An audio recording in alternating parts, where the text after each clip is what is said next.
Wake Forest and Louisville.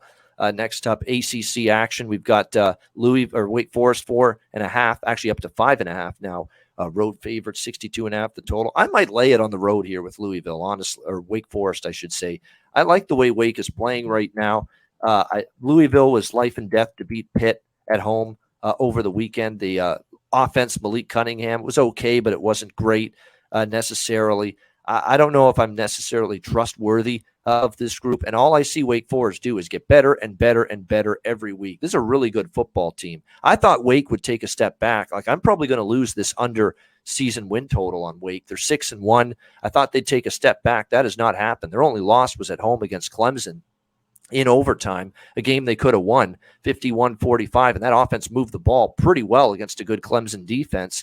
And since then, they've just destroyed teams. Florida State, 31-21, 45-10 over Army, 43-15 over BC. Sam Hartman and this offense looks terrific.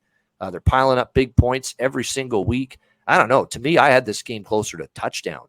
I think the betting markets are slow to adjust to how well Wake Forest has played this season, especially the last few weeks. And I say they played well against Clemson too, even though they lost that game. I thought they played very well, and I don't think they should be penalized for losing that game. 5.5, I think it's cheap. I would only look at the Deacons here in this game as modest road favorites. What do you think here, Conor, Mac? Yeah, this one's a little bit puzzling to me because Louisville got it done. I leaned them. I couldn't bet it. This weekend, they got the job done against Pitt.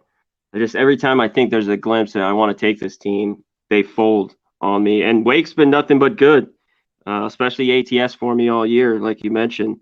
I think I don't know if it's a touchdown, so maybe this is a little bit of a steal. I've been a little bit more impressed with Wake's defense as of late. I know they haven't played, anybody the last couple weeks at least, but they took care of business against Boston College, and not a very good Boston College team. Louisville, BC beat them at home, 34-33. So this one's tough for me. I really don't have anything early on in this game. Maybe look over, but I don't know if I want to lay these points on the road with Wake. I do want to lay them with Wake because I just think Louisville has been in a situation with Louisville where you look at the schedule too: Pitt, Virginia, Boston College, which they lost, by the way. I still don't know how they lost to Boston College. This Louisville team, South Florida, Florida State, which they lost, UCF, which was not a bad win, but UCF wasn't right. And then they got creamed by Syracuse the first game. I think there's a decent difference between these two teams right now. We'll see if it plays out that way on Saturday.